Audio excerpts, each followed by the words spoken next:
اور ہم نے لوگوں کے سمجھانے کے لیے اس قرآن میں ہر طرح کی مثالیں بیان کی ہیں تاکہ وہ نصیحت حاصل کریں۔ یہ قرآن عربی ہے جس میں کوئی عیب اور اختلاف نہیں تاکہ وہ ڈر مانے۔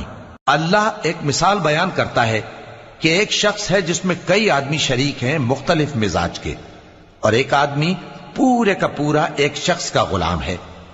بھلا دونوں کی حالت برابر ہے؟ نہیں، الحمدللہ، مگر یہ اکثر لوگ نہیں جانتے۔ اے پیغمبر، تم بھی مرنے والے ہو اور یہ بھی مرنے والے ہیں، پھر تم سب قیامت کے دن اپنے پروردگار کے سامنے جھگڑو گے۔